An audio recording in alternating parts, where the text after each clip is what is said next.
Oke, Assalamualaikum warahmatullahi wabarakatuh. Bismillahirrahmanirrahim.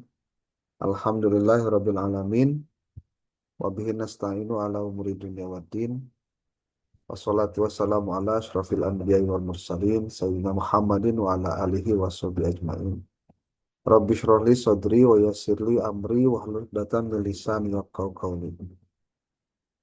Eh, Bapak Ibu mahasiswa program Pascasarjana MPI kelas D, ya. Alhamdulillah hari ini kita bisa bertemu untuk kedua kalinya setelah minggu lalu pertemuan pertama dengan Zoom, sekarang juga dengan Zoom. Kemudian kita masih ada satu kali pertemuan lagi di bulan puasa yaitu di minggu depan. Kemudian eh, libur, nah, saya juga tidak tahu nih liburnya berarti berapa minggu tah gitu tah. Minggu depan kan itu tanggal 14 ya, tanggal 14. Kalau memang mau dilaksanakan di luar jadwal, contohnya biar cepat selesai, nanti bisa dikondisikan lah eh, jamnya, apa harinya gitu. Atau kalau mau tetap di hari Sabtu juga jam segini juga nggak masalah. Kemudian eh, materinya masih saya susun untuk pertemuan keempat nanti, presentasi. Nanti akan saya sampaikan segera setelah semuanya selesai. Ya. Intinya apa yang dikerjakan oleh Anda nanti akan lebih banyak pengkajian terhadap referensi-referensi plus bagaimana nanti hasilnya itu bisa dijadikan sebagai output terhadap perkuliahan di supervisi dan evaluasi dan supervisi pendidikan ini. Mata kuliah ini mata kuliah yang menurut saya bisa menjadi apa cara Anda untuk nanti pengkajian terhadap bidang manajemen pendidikan Islam secara mendalam ya. Karena fokusnya adalah pada eh, bagian kontrol kalau dalam dalam manajemen itu, yaitu dievaluasi. Dan sangat boleh jadi, sekali lagi saya bilang sangat boleh jadi kita ketika berbicara tentang supervisi ini, eh, sesuatu yang apa ya sebenarnya tuh perlu untuk saling mengingatkan lah, karena orang itu paling tidak suka dievaluasi, ya, paling tidak suka dinilai gitu, apalagi kalau nilainya nanti hasilnya buruk, ya. Saya coba berikan pengantar dulu. eh, yang file ini belum saya pernah share screen ya, Belum, Pak. belum ya. Oke, ini adalah bagian dari pengantar untuk evaluasi dan supervisi dalam pendidikan. Mungkin nanti akan lebih fokusnya di lembaga pendidikan Islam ya, karena memang sesuai dengan prodinya. Evaluasi dan supervisi itu adalah dua instrumen utama dalam manajemen mutu pendidikan. Tugasnya memastikan tujuan pendidikan itu tercapai dan juga dalam upaya meningkatkan efektivitas lembaga pendidikan dalam memenuhi kebutuhan siswa. Jadi Bapak Ibu yang hari ini ada di lembaga pendidikan, kebetulan contoh di negeri, ya, itu tingkat layanannya jauh lebih tinggi, Pak, daripada Bapak Ibu yang di swasta. Kalau di swasta, layanan pendidikannya double. Dia sudahlah di masyarakat, tapi juga dia melakukan layanan gitu. Perbedaannya nanti terletak pada kewajiban-kewajiban dari lembaga yang ada di bawah negara ataupun juga di bawah masyarakat. Evaluasi dan supervisi ini dua hal yang berbeda namun memiliki tujuan yang relatif sama. Ada dua. Pertama adalah memastikan tujuan pendidikan tercapai, dan yang keduanya meningkatkan efektivitas lembaga pendidikan Islam. Nah, ternyata ujung-ujungnya adalah memenuhi kebutuhan siswa. Dan ini perlu sekali dipahami oleh bersama bahwa fokus utama dalam pendidikan, terutama pendidikan dasar dan menengah, itu adalah siswa. Kenapa? Karena siswa di lembaga pendidikan dasar dan menengah ini relatif perlu mendapatkan bimbingan dari yang lebih dewasa. Berbeda seperti halnya di perguruan tinggi. Ketika mahasiswa yang relatif sudah dewasa, usia di atas 18 tahun, secara aturan negara juga dia memiliki hak otonom untuk menentukan nasibnya sendiri, tidak bisa diatur-atur lagi, maka di saat yang sama eh, pola yang diberikan juga berbeda dengan ketika di pendidikan dasar dan menengah. Nah, kalau kita kaji dari sisi hakikat evaluasi pendidikan, maka sebenarnya evaluasi pendidikan itu adalah sebuah proses yang secara sistematis itu berusaha untuk menilai keberhasilan pendidikan. Jadi kalau kita menggunakan teori sistem ada input, proses, dan output, maka pada saat bicara input, maka harus ketemu nih nanti pada saat output, hasilnya harus lebih baik daripada ketika jadi input. Jadi kalau misal siswa itu modalnya 8, terus nanti pas dia lulus jadi 8,5, itu sebetulnya tingkatannya tidak signifikan. Ya. Ini dicontohkan begitu. Maka kalau bicara evaluasi pendidikan, apa sih evaluasi pendidikan itu? Pengertian yang pernah saya dapatkan, dia adalah sebuah proses yang penting untuk mengukur keberhasilan sebuah program, membantu dan dalam pengambilan keputusan, dan memastikan tujuan pendidikan tercapai secara efektif dan efisien. Nah, kategori dari evaluasi pendidikan ini, kalau ditanya, Pak, ada contohnya nggak evaluasi pendidikan itu? Ada. Bapak Ibu yang pernah di sekolah melakukan akreditasi, itu hakikatnya adalah sebuah proses evaluasi. Tapi evaluasinya dilakukan oleh eksternal, ya, oleh eksternal. Berbeda kalau setiap orang-orang yang ada di dalam lembaga pendidikan itu, dia seharusnya sudah menjadi bagian dari AMI disebutnya. AMI itu audit mutu internal. Jadi sebelum diaudit, sebelum dinilai, sebelum dievaluasi oleh pihak eksternal, seharusnya yang bersangkutan individu dirinya sendiri itu sudah melakukan evaluasi diri. Gitu. Nah, maka nanti program evaluasi bentuknya beragam, ya. Ada evaluasi internal dari mulai customer. Customer itu artinya pelanggan tetapnya siapa. Kalau di sekolah itu ada orang tua, ada guru, ada siswa, itu pelanggan tetap, ya, pelanggan tetap. Nah, ketika bicara evaluasi, dia harus mendapatkan respon juga dari orang yang ada di internalnya, memberikan penilaian terhadap program yang dilaksanakan, terhadap ketercapaian tujuan, dan seterusnya. Kalau orang internalnya saja tidak jujur, nah ini persoalannya di kita itu banyak kasus di mana eh, orang tidak mau jujur menyebutkan kekurangan dan kelemahan. Padahal menyebutkan kekurangan dan kelemahan itu bukan sebuah aib, ya, tetapi dia adalah barometer terhadap bagaimana dia menilai dirinya sendiri untuk dia ingin menjadi siapa atau menjadi apa dengan segala resource yang dimiliki, sehingga yang terjadi adalah orang akan mempertimbangkan rasionalitas dari ketercapaian program tersebut. Jadi kalau misal contoh Bapak Ibu, Anda ngajar atau Anda berada di sekolah negeri lah contoh, kayak Pak Pindi ya, itu sekolah SMA negeri ya. Nah, coba cek secara evaluasi diri. Pertama, dilihat dari input siswa, itu rata-ratanya siapa? Backgroundnya bagaimana? Dari SMP mana? Atau dari sanawiyah mana? kemampuan akademiknya seperti apa. Terus Anda lihat juga profil guru-guru yang ada di tempat Anda. Rata-rata pendidikannya apa? Background pendidikannya bagaimana? Punya prestasi apa sih guru-guru tersebut pada saat dia menjadi guru contohnya. Lalu nanti diukur juga dengan berapa dana yang dimiliki. Kemudian bagaimana cara pengelolaan dana ini.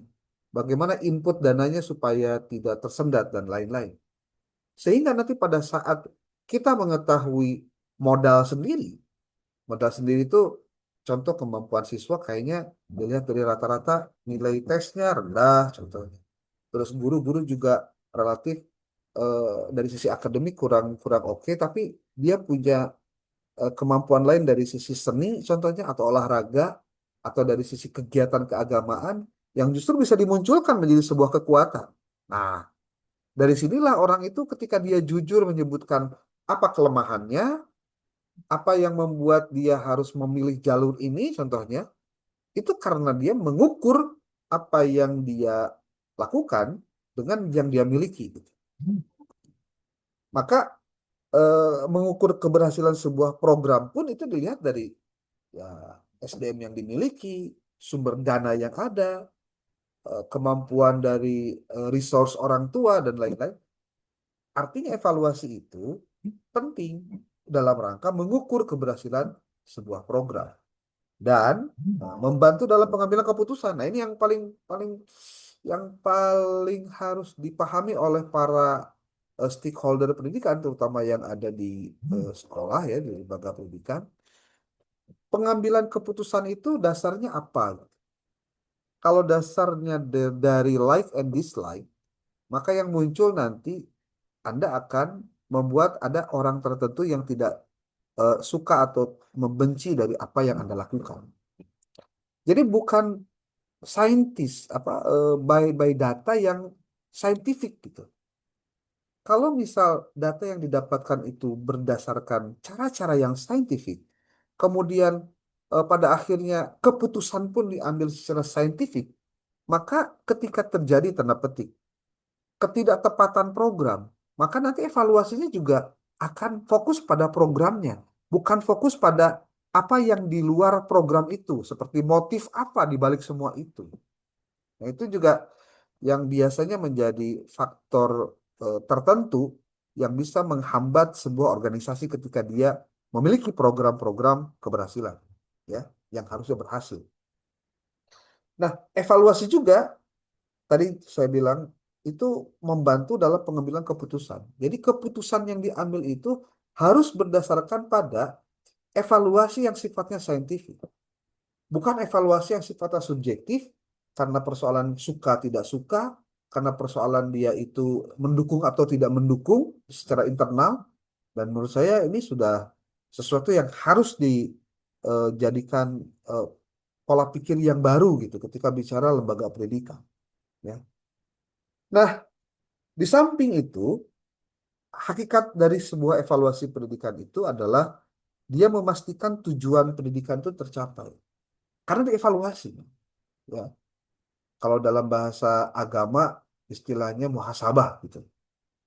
Dan itu harusnya dilakukan oleh stakeholder di sekolah itu ada harian, ada mingguan, ada bulanan, ada 3 bulanan, ada per semester, ada per tahun.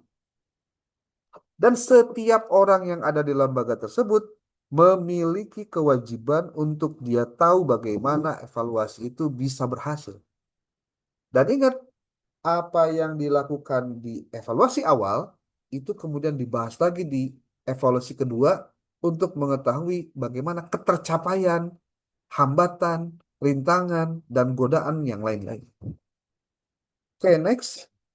Nah, maka ketika bicara ruang lingkup dari evaluasi pendidikan, Ibu Bapak, kalau di lembaga pendidikan itu, ruang lingkupnya kurang lebih ada 5 nih sini.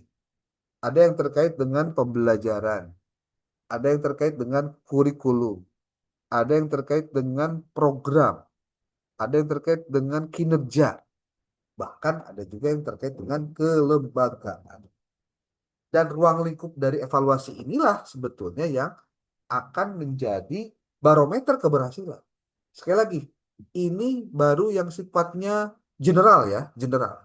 Kalau Anda ingin tahu yang lebih detail, mungkin kalau di lembaga pendidikan kan ada istilah akreditasi.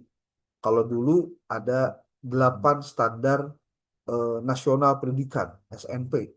Kalau sekarang dengan SNP yang baru, yang tahun 2020, itu di perut jadi opat gitu ya. Di apa di press menjadi 4, tapi sebenarnya kedelapan-delapannya ini masih tetap dijadikan bagian dari standar yang ada. Ada standar kompetensi lulusan, ada standar isi, kemudian ada standar eh, apa pendidik dan tenaga kependidikan, standar pembiayaan, standar pengelolaan, standar sarana prasarana. Nah, itu semua menjadi bagian penting dari ruang lingkup dari evaluasi pendidikan. Nah, kalau sekarang hanya ditampilkan 5, ini adalah apa ya? eh, Persan atau yang selalu ada lah dalam dunia pendidikan kita. Ada evaluasi pembelajaran, menilai efektivitas metode dan hasil pembelajaran siswa. Bapak Ibu yang hari ini kebetulan jadi kepala sekolah, Anda dipastikan harus memiliki apa ya, roadmap dari kepemimpinan Anda. Contoh, kalau Anda punya target setiap tahun selalu ada guru yang sertifikasi, contohnya, maka semua itu by design dilakukan oleh kepala sekolah. Karena nanti ada dampaknya terhadap motivasi guru tersebut dalam melakukan proses pembelajaran. Kemudian, kalau bicara tentang jumlah siswa, contohnya, jumlah siswa yang lulus kalau di SMA itu atau di aliyah, targetnya adalah berapa banyak lulusan dari madrasah aliyah saya yang masuk ke perguruan tinggi negeri, contohnya, atau perguruan tinggi melalui atau melanjutkan kuliah, maka semua itu harus terukur. Dan ketika nanti pada tahun berikutnya dilihat dari capaian apa yang sudah dilakukan, apa yang sudah terjadi, nah di situ kita bisa mengevaluasi. Termasuk sekarang penggunaan kurikulum. Oke. Memastikan bahwa kurikulum itu memenuhi kebutuhan akademis dan kebutuhan sosial. Apalagi sekarang ada tambahan baru tentang penggunaan pendekatan deep learning atau pembelajaran mendalam dalam kegiatan pembelajaran di semua aspek kegiatan.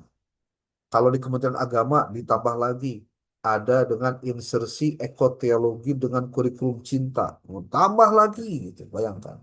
Ini semua bukan bukan tanpa alasan memang pemerintah ketika ada inovasi-inovasi begitu, ya. Tapi yang harus diingat adalah bahwa kurikulum itu juga harus ditanya, apakah memang kurikulum yang dipakai oleh Anda di lembaga pendidikan itu akan eh, ketercapaian terhadap apa ketercapaian terhadap standar minimal pendidikan itu tercapai atau tidak di lembaga Anda.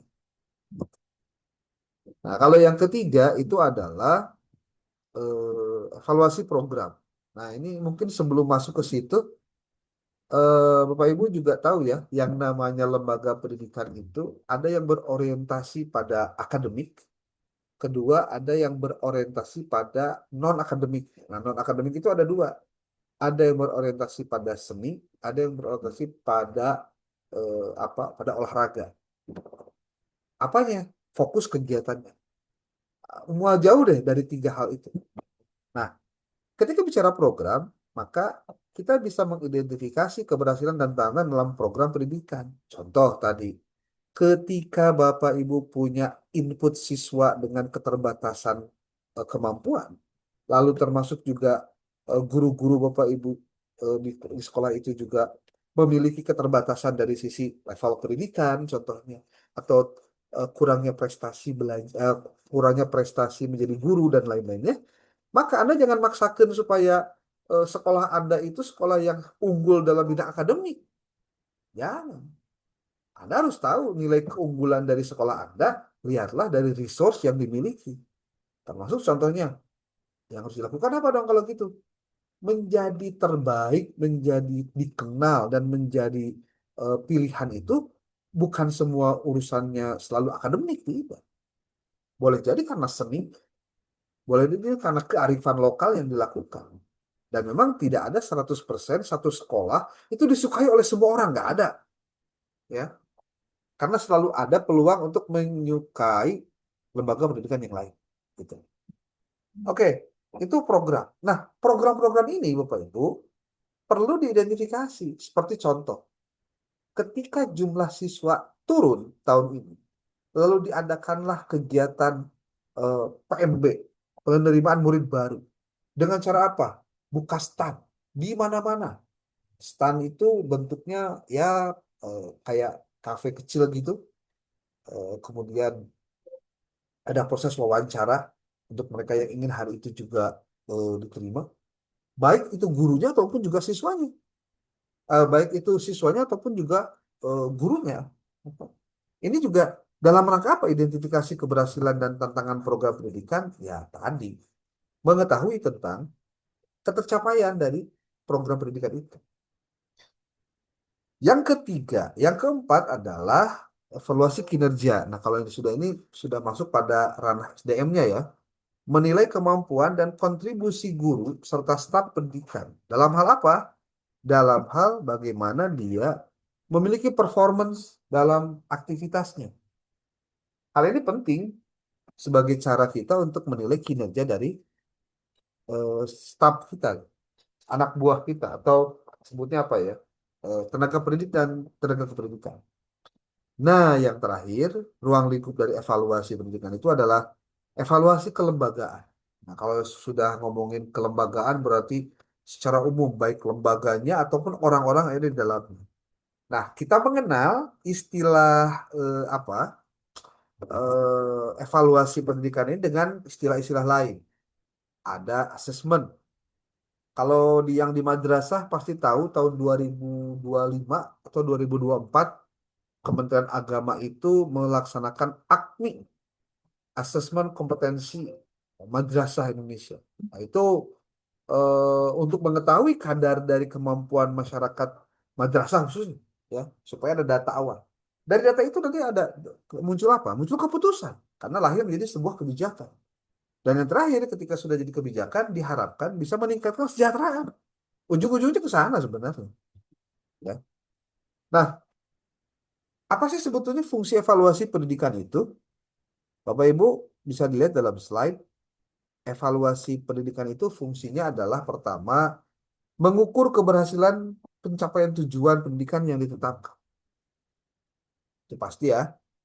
Ngukur teh dari nol, kemudian sekarang jadi apa, ada peningkatan atau tidak. Gitu. Kemudian yang kedua adalah eh, penyediaan informasi penting untuk pengambilan keputusan efektif. Itu fungsi evaluasi pendidikan. Karena di evaluasi itu pasti ada ukuran, ya. Pasti ada ukuran. Diukur dulu, dihitung, ada hitungannya.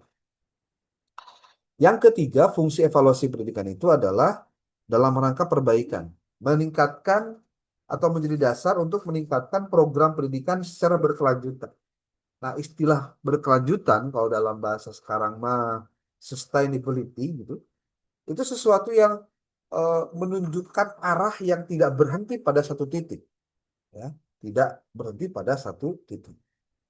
Yang keempat itu adalah terkait dengan fungsi evaluasi itu adalah pengendalian. Maksudnya apa pengendalian? Dia akan bisa menjadi alat kontrol dalam menjaga mutu dari penyelenggaraan pendidikan yang optimal. Dan ini sekali lagi diperlukan oleh kita dalam rangka menjadikan lembaga pendidikan kita itu sebagai lembaga yang kuat dari sisi satu kekuatan moral dari eh, guru dan juga tenaga pendidikan kependidikannya. Yang kedua ini juga penting menjaga kekompakan.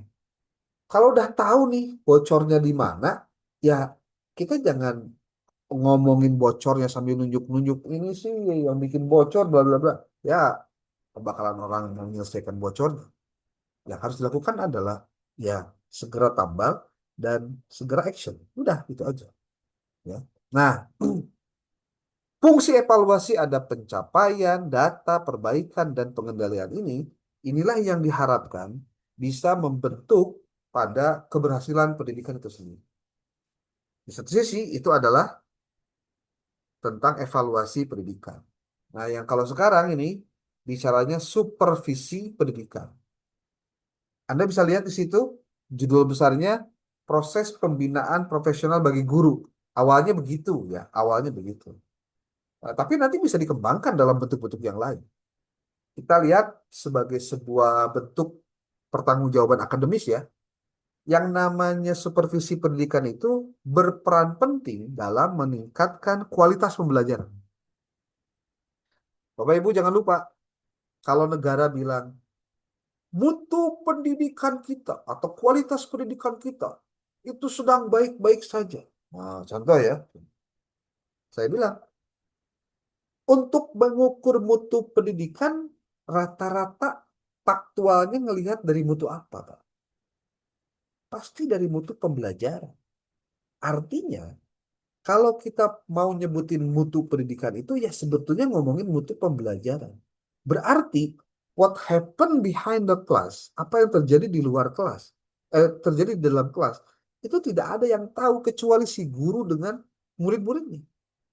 Maka yang harus diketahui oleh Anda semua, jangan sampai Anda abai terhadap perhatian si orang tua, perhatian si guru terhadap anak ketika ada di sekolah.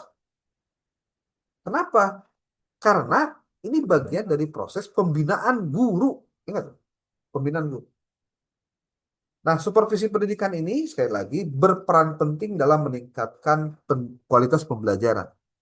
Nah, melalui proses supervisi ini, guru akan memperoleh umpan balik yang konstruktif dan dukungan untuk mengembangkan kompetensi serta praktik mengajar mereka. Pertanyaannya, Pak, emang ada supervisi pendidikan itu ayahnya ngan ukur di gurunya, ayah di dosen ayah ente. Oh di dosen mah si Ganu supervisi-supervisian. Contoh rektor mensupervisi siapa gitu. Atau karena dia ada di fakultas mana, berarti berapa orang gitu. Memang harusnya begitu. Kenapa? Karena ngajar benar teh guru biasanya dari dua kejadian. Kejadian pertama adalah pada saat si guru itu praktek ngajar pas PPL baheula.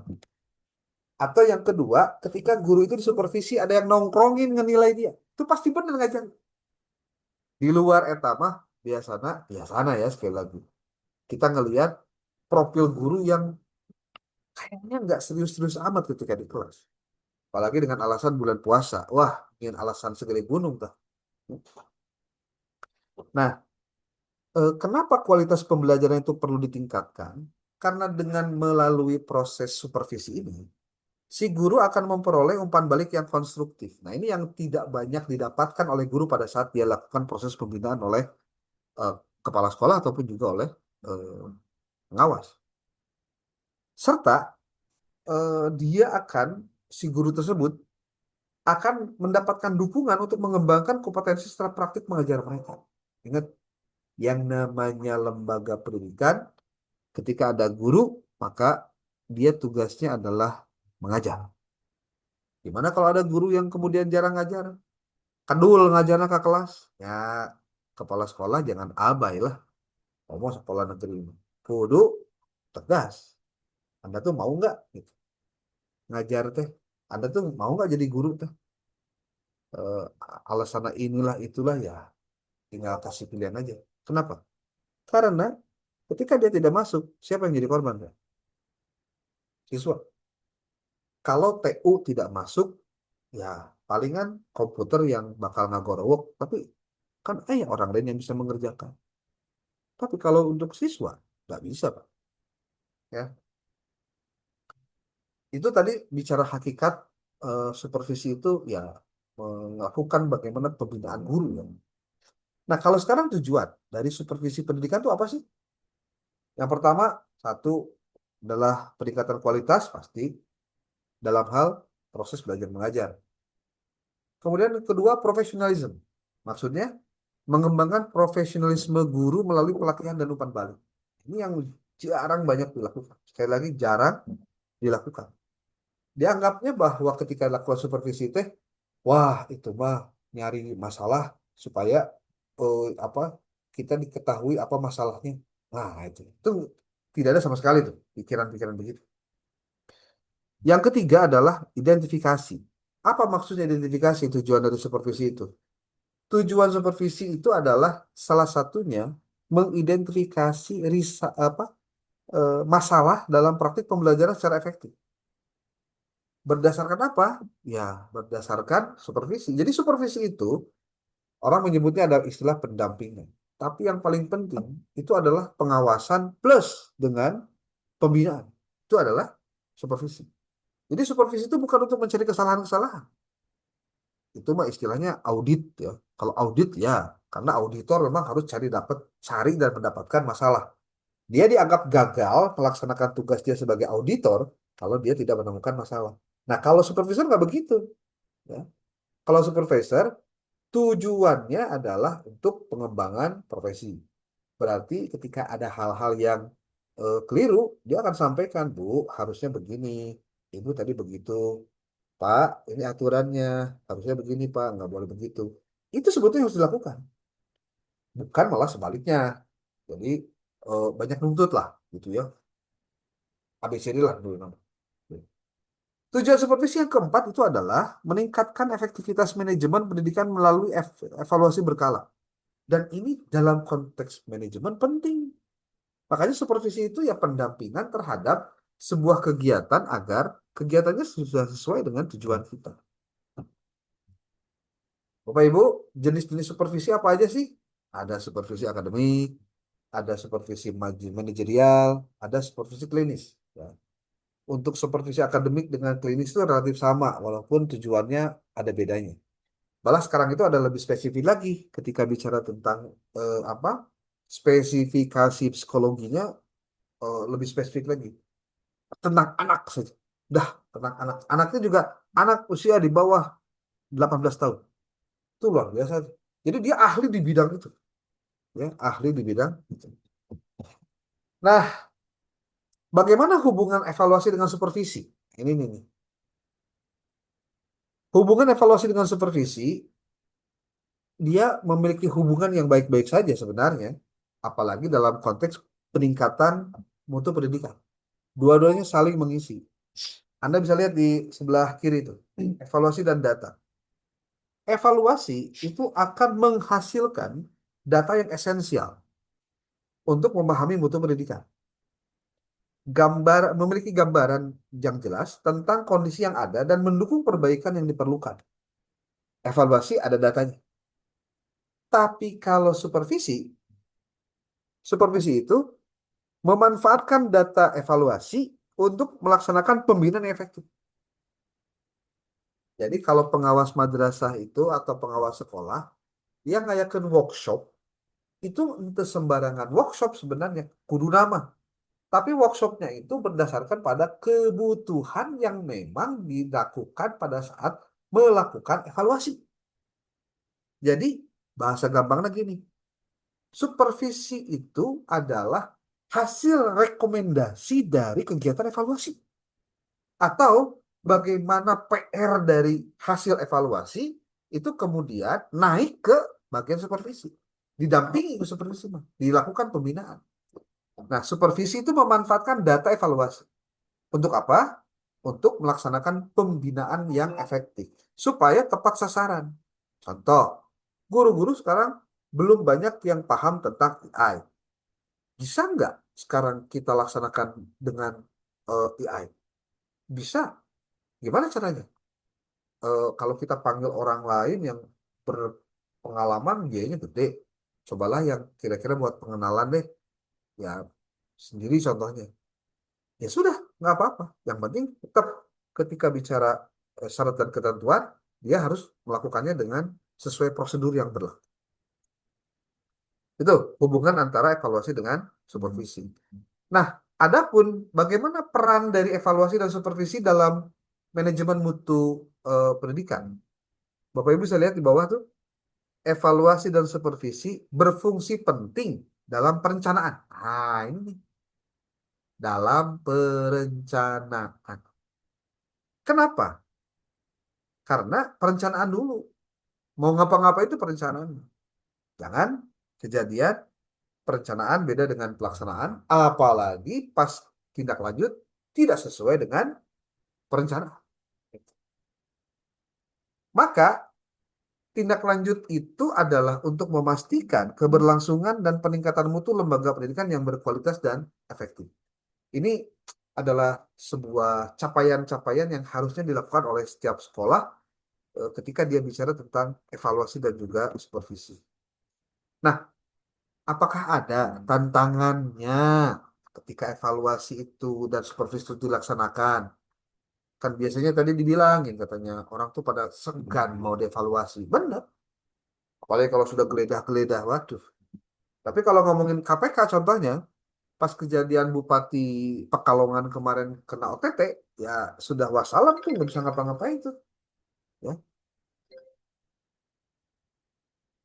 saya lagi ngajar luar bentar. WA, WA. Hmm. Nah, tantangan dalam melaksanakan evaluasi dan supervisi, terutama di lembaga pendidikan, adalah terkait dengan pemahaman yang keliru tentang kontrol administratif. Maksudnya gimana? Orang itu sudah punya mindset jelek duluan ketika bicara ada evaluasi sama apa? Evaluasi sama supervisi itu. Pas dapat supervisi, waduh, pan saya teh jadi nggak ada jadi beteng gitu tah. Ya.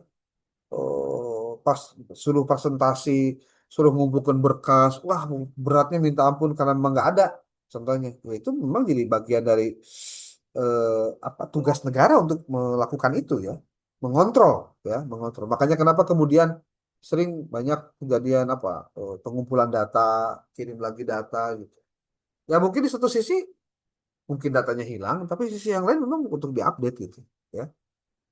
Nah, tantangan itu yang pertama terkait dengan pemahaman yang keliru, ya.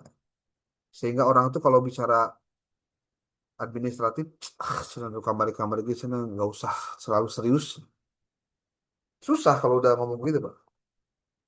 Yang kedua, itu adalah fokus berlebihan pada hasil ujian. Jadi karena targetnya gimana lulus, maka eh, euforianya hanya pada saat ujian saja. Ini sepertinya hari ini sudah tidak lagi berlaku ya, karena orang sudah menggunakan penilaian di masing-masing sekolah. Dan yang terakhir adalah kurangnya budaya refleksi yang berkelanjutan. Dari siapa? Dari orang-orang yang ada di lembaga pendidikan tersebut. Dia tidak melihat evaluasi itu penting dan yang paling penting apanya? Kontrolnya, ya, kontrolnya. Dalam rangka apa? Pembinaan dan pendampingan. Itu yang tepat.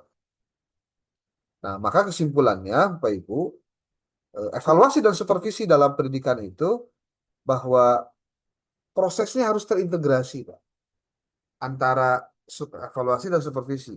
Karena dia memainkan peranan penting dalam menghasilkan sistem pendidikan yang berkualitas.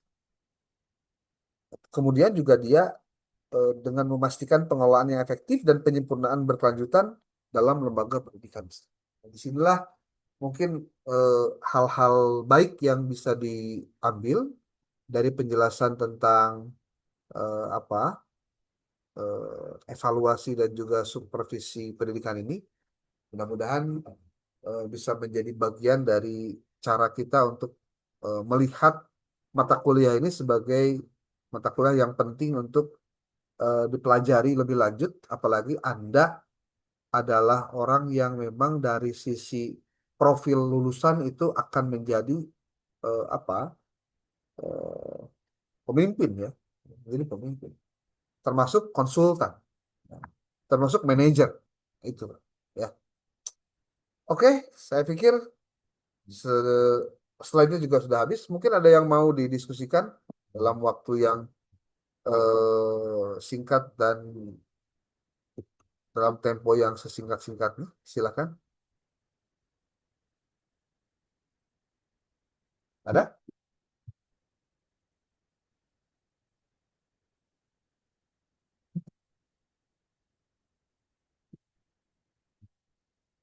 Sama seperti minggu lalu ya. Kalau sudah Zoom berarti jempling, berarti beres gitu ya. Wah, memang harus diskusi ya. Kalau diskusi itu jadi apa? Jadi hidup lah suasananya. Hmm. Atau mungkin ada yang mau sharing pengalaman pernah disupervisi oleh siapa gitu ketika Anda jadi guru atau ketika Anda jadi kepala sekolah, Anda pernah dinilai akreditasinya oleh siapa, pengalamannya kayak gimana, dampaknya apa terhadap aktivitas Anda dalam melakukan proses pembelajaran atau apa proses pendidikan di lembaga pendidikan Anda. Mungkin bisa ada yang mau apa, mau sharing boleh, Izin Pak, saya boleh Pak? boleh, boleh, silakan. Ya, Bismillahirrahmanirrahim. Assalamualaikum warahmatullahi wabarakatuh. Salam warahmatullahi wabarakatuh. Langsung saja mungkin ini mah Pak sharing aja gitu ya. Ini Hmm, kan terkait saya di SD ya Pak. hmm, Ini tentang ada aplikasi yang memang diarahkan untuk ke ruang GTK Pak sekarang. hmm, Nah itu di sana ada kepala sekolah itu nantinya kita itu ada istilah observasi gitu Pak. hmm, Nah, di mana di sana ditentukan bahwa untuk tahun udah mau 2 tahun ini kalau nggak salah, ya, itu di waktunya itu kurun waktunya dalam 1 tahun sekali. Jadi kepala sekolah itu apa ya, kayak observasi gitu lagi. Nah, di sini mungkin yang saya tanyakan, apakah observasi ini termasuk kepada supervisi atau evaluasi di sini, Pak? ya, Gitu.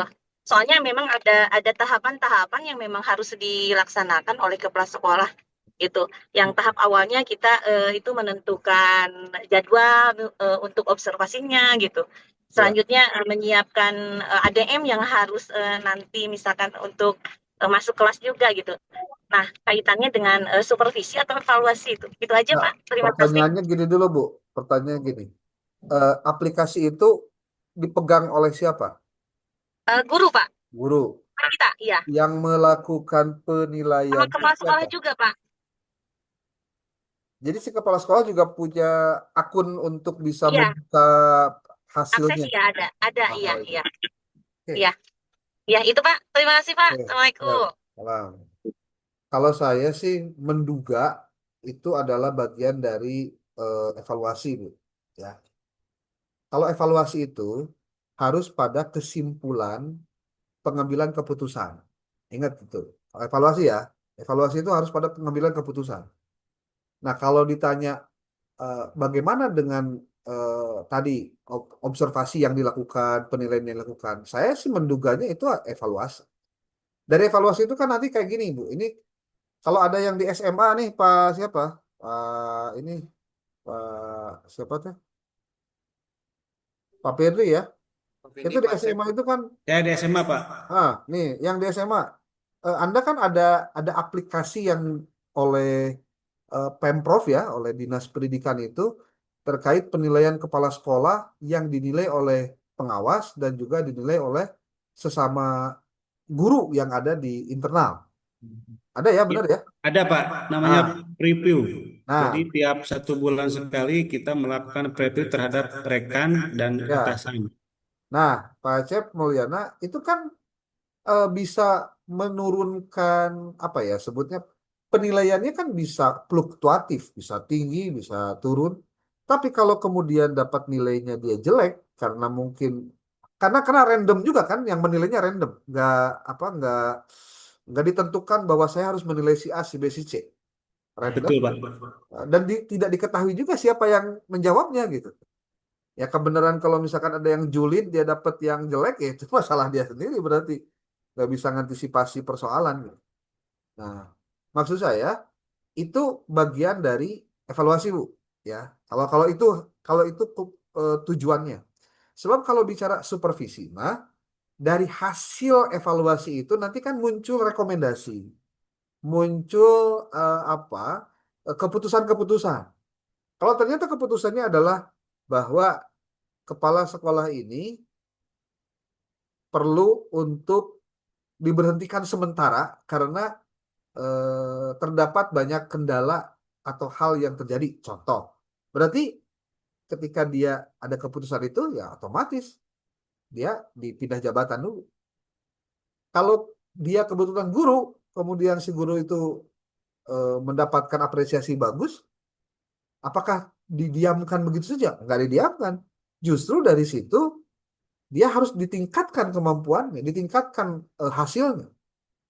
Jadi kalau saya ngelihat, mendengar tadi yang disampaikan Bu Dais itu bagian dari evaluasi dulu. Karena kalau supervisi itu prosesnya harus pendampingan, prosesnya harus ada pembinaan, prosesnya harus ada penginformasian tentang apa yang benar, apa yang salah, apa yang nggak boleh, apa yang boleh. Itu kalau supervisi. Dan supervisi bukan untuk mencari kesalahan, tapi justru untuk bagaimana sama-sama mencapai tujuan yang diharapkan. Oke, ada Ya, Pak. yang Terima kasih, Pak. ya silakan. Ada yang mau menyampaikan kembali? Mungkin yang punya pengalaman melakukan penilaian malah gitu. Anda Boleh bertanya, Pak? ya boleh Itu Pak. dalam kalau di sekolah kan ada 1 semester dan 2 semester. Itu evaluasi yang tepat kira-kira per semester atau per waktunya gitu, Pak. Itu aja. Ya, kalau saya sih membacanya Pak ya, eh, per semester pun cukup sebenarnya, Pak. Kalau kita ngelihatnya waktunya longitudinal, jauh gitu. Kan cara mengevaluasi itu banyak cara ya sebenarnya. Kalau Anda ingin mendapatkan informasi langsung, contoh pimpinan pengen tahu nih, dia tuh gimana sih kerjanya gitu. Ya Andanya yang harus turun langsung lah, nggak bisa dengar kata orang gitu. Kalau misalkan dengar kata orang, ya pasti nanti ada juga yang ABS Pak, asal Bapak senang. Itu. Apalagi kalau misalkan orang yang mau diawasinya itu orang yang punya kepentingan dengan Anda. Ah, itu repot tuh. Makanya harus, kalau bahasa di jurnal mah, harus blind review. Harus kita tidak tahu siapa yang dinilai dan siapa yang menilai. Sehingga objektif. Ya. Anda tinggal menyebutkan saja apa hasilnya, apa ciri-cirinya, Anda menerjemahkan itu, dah Anda mengambil kesimpulan, kan selesai, Pak. Tuh, ya. Jadi kalau untuk waktu, saya pikir 1 semester juga sudah cukup, Pak. Karena nanti ada kasus di mana yang terjadi, contoh bentuknya apa ya, force major atau sesuatu yang menggemparkan, itu lain cerita, Pak. Seperti ada kasus apa, kepala daerah kena OTT, ya itu kan sebetulnya tidak ujung-ujung waktu itu, Pak, evaluasinya. Itu jangka panjang. Maksudnya eh, tidak 1 hari gitu. Pasti ada penilaian sebelumnya. Dan yang paling penting biasanya kalau ada laporan, nah ini Pak pasti ditindaklanjuti atau tidak. Gitu. Oke? Bu, Pak, terima kasih. Siap. Mungkin ada yang mau lagi menyampaikan apa yang harusnya disampaikan? Saya Bapak. Ya, silakan Bu Iya, Yuli. iya ini sebenarnya hanya ingin minta tanggapan Bapak begitu ya. Sebelumnya saya pernah mengajar gitu ya di salah satu sekolah SD swasta gitu. Nah, Hmm. terus di sana tuh memang ada ketentuan eh, supervisinya itu 1 bulan sekali. Jadi memang betul Pak, supervisinya itu kita semua guru itu disupervisi oleh kepala sekolah sama waka itu 1 bulan sekali gitu ya. Nah, kemudian tapi memang di sana tuh ada umpan balik begitu ya, kekurangannya apa, kelebihannya apa gitu ya pada saat setelah disupervisi itu. Namun eh, semua guru-guru tuh pada saat setiap bulan gitu ya, pada saat menjelang supervisi Hmm. itu biasanya kan di akhir bulan, cuman nggak ditentuin gitu ya waktunya Ya. kapan-kapan. Nanti tuh si kepala sekolah atau wakaseknya itu langsung masuk aja ya ke kelas-kelas begitu ya tanpa dikasih tahu waktunya kapan. Ya. Hanya saja itu menjadi beban tersendiri gitu ya untuk guru-guru dan juga karena kalau misalkan nanti tuh ada standar nilainya gitu ya, nilainya berapa gitu. Hmm. Nanti kalau misalkan nilainya itu di bawah standar gitu ya, itu berpengaruh ke gaji gitu ya. Ada pemotongan gaji berapa persennya gitu ya. Nah, menurut Bapak bagaimana gitu? Karena yang saya rasakan gitu. Tapi kalau Hmm. sekarang udah resign gitu ya. Pada saat Oh, ngajar di sana, memang benar-benar ngerasa terbebani banget gitu ya. ya, Apalagi kayak hubungannya sama kalau kurang itu ya, potong gaji, apa-apa potong ya, gaji gitu ya. Gitu. Terima kasih Pak. Menurut oke, Bapak gimana gitu? ya, Kalau seperti itu gitu ya, ideal apa tidak sih oke. kebijakan dan peraturan yang apa ya diterapkan di sekolah tersebut kayak gitu. Terima Hmm. kasih Pak. Yuk, terima kasih Bu. Jawabannya simpel. Berarti sekolah itu menerapkan standar tinggi. Ya, kalau menerapkan standar tinggi, biasanya gajinya juga tinggi. Biasanya ya, biasanya. Karena yang diminta untuk si guru kepada siswa itu juga apa harapannya tinggi, ekspektasinya tinggi. Berarti sekolah itu ada tanggung jawab gimana caranya guru itu bisa menjaga performance-nya gitu. Jadi kalau misal tadi ada kejadian-kejadian tadi gurunya stres atau gurunya nggak nyaman atau gurunya jadi nggak siap dan lain-lain. Sebetulnya, punten, bahasa gampangnya gini, si guru tersebut harusnya dia sudah sadar dari awal kalau masuk ke sekolah itu ya pasti begitu kondisinya, gitu loh. Kalau misal, mohon maaf ya, kalau misalkan Anda pengen tidak ada yang begitu-begituan, ya Anda masuk sekolahnya yang biasa-biasa, yang digajinya juga biasa-biasa gitu ya.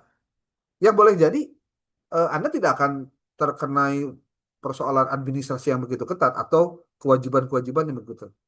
Artinya dari awal eh, lembaga itu memang mungkin mempersyaratkan itu. Jadi kalau sekarang Bu Yuli sudah keluar ya berarti sudah merdeka ya gitu ya. Tapi masalahnya begini Bu, kalau buat saya nih, Anda harus melihat segala sesuatu termasuk kesulitan sekalipun itu dalam perspektif yang positif. Kalau tidak, maka kita akan melihat segala persoalan yang sulit itu atau yang susah itu pasti akan negatif terus gitu. Nah, ini problemnya di situ itu sebenarnya. Jadi mindset kita tidak terbiasa mendapatkan keadaan yang membuat kita menjadi nyaman. Jadi kita tuh dibuat tidak nyaman terus. Terus ketika tidak nyaman terus, kita kan terganggu nih.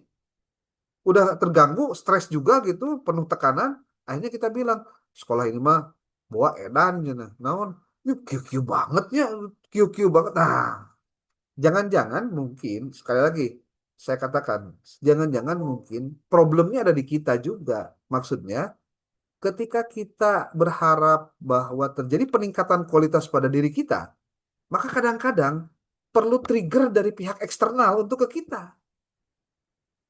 Contoh, biasanya Anda jarang, contoh ya, jarang bangun pagi gitu. Udah subuh tidur lagi. Terus sekarang mah Anda harus ke sekolah, setengah 7 tuh harus udah ada di sekolah. Berarti harus bangun jam berapa gitu. Kan ada nu kedua mah jam segitu teh masih kene nguliat tuh teh. Bayangkan. Dan ini problem yang sebetulnya harus positif juga kita melihatnya. Maka pilihannya ada dua sebenarnya. Apakah Anda yang menyesuaikan dengan keadaan di sana atau Anda mencari tempat yang sesuai dengan keinginan Anda? Simpel aja begitu, ya. Simpel aja begitu. Kalau saya mah berpikirnya sederhana. Kitanya dulu harus benar dulu cara berpikirnya sehingga dimanapun kita berada, kita akan selalu bisa menentukan apa yang terbaik buat diri kita itu sebetulnya semuanya serba baik sebenarnya, nggak ada yang salah. Gitu. Tapi kalau tadi kejadiannya seperti itu dan membuat Anda merasa apa ya, tertekan, stres, kayaknya kan mesti dikasih tahu dulu lah gimana biar kita persiapan. Justru kalau dikasih tahu dulu kadang-kadang sesuatunya tidak relevan atau tidak natural gitu. Makanya kalau yang natural itu kan yang dadakan gitu. Kan jadi ketahuan persiapan atau tidaknya. Nah, jangan-jangan meren rata-rata si guru yang ada di sana rata-rata belum pada persiapan. Tahu-tahu dia harus disupervisi contohnya. Itu yang bikin stres. Gitu. Ya. Oke? Ya, baik Bapak, terima kasih. Ya. Oke. Ya, Pokoknya Bu, belajarlah untuk positif. Itu aja. iya, Kalau saya iya. berpikirnya gitu. Kita juga sebenarnya disupervisi Bu tiap hari, tiap waktu sama Rokib Atin, cuma kitanya aja benar. Yo, benar tuh? Iya, Itu betul-betul Pak. di supervisinya ke Iya, Rokib Atin. Cuma karena Rakib Atidnya tidak ketemu, tidak ketahuan, tidak tahu gimana dan seperti apa rupanya, jadi kita merasa tidak ada yang menilai dan tidak ada yang mengawasi. Bebas we gitu tah. Ya. Pak, itu kejadian Bu Yuli termasuk supervisi atau evaluasi, Pak? Kalau itu kalau itu buat saya bagian dari proses supervisi, Pak. Supervisi. Tapi nanti supervisinya itu kan nanti ada hasil, Pak. Dan hasilnya itu jadi bagian dari evaluasi. Jadi kalau kalau yang kejadian kayak tadi si Bu Yuli itu posisinya bisa dua tuh. Niat awalnya itu supervisi, tapi berdampak pada nilai evaluasi. Karena hakikatnya supervisi pun nanti ada angka-angka, ada simpulan-simpulannya. Dan angka dan simpulan itu pun pada akhirnya adalah cara pengambilan kesimpulan dari sebuah perilaku evaluasi ataupun juga supervisi. Jadi memahami supervisi dan evaluasi itu hanya bisa dilakukan, hanya bisa dikerjakan buat mereka yang paham bagaimana mutu pendidikan itu harus ditingkatkan. Sebab kalau orang yang tidak memiliki cara berpikir tentang peningkatan mutu pendidikan, maka bicara evaluasi dan supervisi buat mereka itu beban. Buat mereka itu beban. Kenapa beban? Karena tidak biasa mereka kerja. Tidak biasa mereka harus benar. Sementara ketika dievaluasi, kita kan dipaksa benar. Seperti ketika akreditasi kan dipaksa benar sebenarnya. Cuma karena cara berpikir kita, ya yang penting masal aya we lah bukti fisik. Nah, kan sudah mulai itu. Otaknya udah mulai selek. Anu penting masal aya we da cenah asesor oge jelema manya we atuh teu Rahman Rohim. Siga Gusti Allah atuh pan Rahman Rohim imam jelema ciptaan Allah. Kan jadi kadinya arahna teh. Padahal nggak ada hubungan sebetulnya Rahman Rohim jelema asesor aja Rahman Rohimna Gusti Allah. Kada. Jadi kadang-kadang kepala sekolah kan suka bersayap ketika dia sambutan pada saat menerima asesor ya. Jadi Bapak Asesor, Ibu Asesor, mohon berkenan untuk memberikan penilaian yang sebaik-baiknya gitu. Karena kami juga adalah bagian dari unsur negara yang diharapkan bisa membantu pemerintah dalam rangka menuntaskan kecerdaskan kehidupan bangsa. Wah, pokoknya nggak dalil lah kayak gitu mah. Padahal memang tembogana naon karena administrasi itu bisa dibereskan. Nah, itu juga jadi problem. Jadi Bapak Ibu, kalau bicara akreditasi, kalau bicara evaluasi dengan supervisi, maka Anda harus bersiap untuk menjadi seseorang yang melakukan hal yang benar, do the right things, ya, karena harus mengerjakannya dengan benar. Kalau misalkan Anda tidak terbiasa mengerjakan yang benar, maka jangan salahkan supervisinya dan jangan salahkan pula evaluasinya. Mungkin karena cara berpikir kita tentang respon terhadap realitasnya yang berbeda. Gitu. Izin Bapak, Ya, gimana Bu? saya Linda Pak. Ini Hmm, mau sedikit konsul. Biasanya kan untuk supervisi gitu ya Pak ya. Di hmm, sekolah itu untuk penilaiannya kan seharusnya mah oleh kepala sekolah. ya, Nah, biasanya itu untuk kepala sekolah kan suka menyuruh lagi tuh Pak, gini sama ya, PKS, para ya, PKS-nya. ya. Nah, yang ditanyakan apakah sebetulnya yang menilai itu kalau tidak PKS katanya harus guru yang lebih senior. Apakah ada ketentuan kriteria untuk tim penilainya, Pak? Ada Bu, ada. Terima kasih, Memang, Pak. memang ada yang begitu, karena memang mungkin ada beberapa apa? Ada beberapa kendala teknis. Contoh, guru di tempat Anda banyak banget. Nah, itu kan nggak bakal mungkin bisa dikerjakan oleh satu orang kepala sekolah. Maka dia berbagi peran dengan mendelegasikan. Nah, gitu. Mendelegasikan guru-guru senior ataupun juga dengan jabatan tertentu untuk apa menilai atau melakukan evaluasi.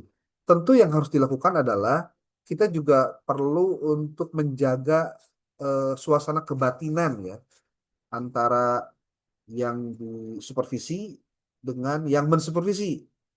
Jangan sampai nanti malah yang terjadi apa ya kesannya jadi seperti dipaksakan dan membuat menjadi tidak nyaman suasana suasana kerjanya gitu. Itu contoh di kegiatan tadi supervisi oleh kepala sekolah. Bisakah dia dilakukan oleh yang lain? Bisa jika memang suasana apa jumlah murid jumlah gurunya memang banyak, lebih dari 50 contohnya, sementara waktu supervisi hanya 2 minggu. Nah, maka di situ diperlukan pendelegasian tugas. Tapi tentu ketika eh, supervisor melakukan supervisi kepada si A, si B, si C-nya, itu sudah sepengetahuan dan seizin kepala sekolah. Jadi nanti yang mensupervisi PKS-nya, pembantu kepala sekolahnya itu ya kepala sekolahnya gitu. Atau yang lebih seniornya adalah kepala sekolah. Makanya Bapak Ibu mohon diingat nih, satu hal saja, kalau Anda di dunia pendidikan, Anda harus sudah terbiasa eh, jangan baperan gitu. Satu, terhadap regulasi. Kedua, kepada eh, pihak atau orang yang boleh jadi dia usianya lebih muda dari Anda, atau boleh jadi penghasilannya lebih kecil dari Anda gitu, tapi dia punya selembar kertas yang memiliki kekuatan secara hukum untuk melakukan aktivitas. Contoh, kepala sekolah nanti usianya baru baru 40 tahun contohnya. Anda sudah 50 tahun. Anda dipimpin oleh yang 40 tahun ya, wah ya anak udah siap gitu loh. Kenapa ada di situ ada SK. Bukan persoalan pan sih tadi baheula teh ku urang diajarin lagi enak jadi kepala sekolah urang nggak bisa begitu ya. Jadi Bapak Ibu kalau di dunia pendidikan bersiaplah untuk jangan baperan. Bersiaplah nanti selalu ada atas bawah gitu. Boleh jadi yang muda yang tampil ke depan, yang mungkin yang sudah senior malah dipimpin oleh yang muda, karena hidup selalu begitu kalau di dunia pendidikan. Makanya ketika disupervisi sekalipun, Anda jangan bilang, mana mau waniana ngarek supervisi orang, mana bisa naon baheula ge pan mana bisa nanti orang. Nah, itu bedang gitu, Pak. Ya, itu kejadian-kejadian begini jangan jangan ya jangan baper lah gitu, jangan baper. Saya mengalami sekali, Pak, di dunia pendidikan itu. Saya menjadi guru waktu itu di MAN Cibadak, di MAN 1 Sukabumi. 10 tahun saya di sana, Pak. Kemudian setelah 10 tahun, tahun 2013-nya saya jadi pengawas, Pak. Tahun pertama saya tidak pengawas di tempat itu. Tapi tahun kedua saya balik lagi menjadi pengawas di tempat saya dulu yang mengajar, Pak. Jadi kepala sekolahnya, kemudian juga teman-teman saya, itu yang menjadi yang disupervisi. Nah, itu contoh saja ya. Itu kejadian begitu. Kita mah tinggal ngomong begini aja. Satu, sikap kita tetap humble, ya. Tekudu melaksanakan dina tak-tak, Pak, gitu. Yang kedua, Anda tetap menjaga etika, bagaimana cara berkomunikasi gitu. Kemudian yang ketiganya, Anda tinggal bicara regulasi saja. Bapak Ibu da abdi teh da alim sabarana ka dieu teh teh lamun ku sanes ku tugas mah ampun paralun gitu tah. Siga siga nu kumaha nya? Merendah lah, merendah.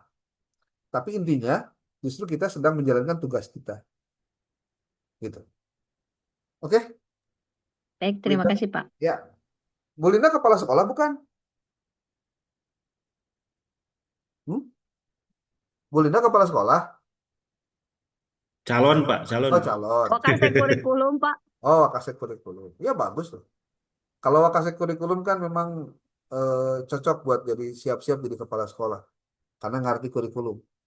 Tapi nah, saya kasih tahu aja nih buat Bapak Ibu sekarang yang sudah jadi kepala sekolah, berhati-hati dengan zona nyaman Anda, ya. Karena zona nyamannya adalah Anda jadi sering ini nih curug nih. Jadi kekuatan Anda di curug Anda gitu, ya, di curug Anda. Akibatnya apa? Biasanya kemampuan teknisnya jadi merendah, jadi berkurang. Nah, mungkin ke depan bisa dilakukan gimana caranya tetap eh, kemampuannya tetap ada tanpa harus banyak menyuruh, gitu, ya. Oke, Bapak Ibu, Bu Yani, mungkin itu aja dulu, ya. Siapa? Mudah-mudahan nanti kalau misalkan ada waktu yang pas, nanti dikabari saja, ya. Kalau misalkan tanggal 14 kan sudah deket-deket Lebaran, biasanya kan sudah fokus pada di masjid, kan di situ kaganggu gitu kan ya, oh gitu. duka di masjid, duka tawaf di mall gitu, duka lah. Pokoknya mah naon teh mau jauh lah gitu lah, mau jauh, ya, mau jauh. Oke, nanti saya kabari sebelum tanggal 14 untuk tugas-tugasnya. Bapak Ibu tinggal laksanakan saja ya. Terima Pak, kasih. ya, Pak. Baik, Pak. Bapak, mohon maaf itu yang buat materinya bisa di-share di grup, Pak. Boleh, boleh. Siap. Siap, makasih, Pak. Oke, Assalamualaikum. Waalaikumsalam, Pak.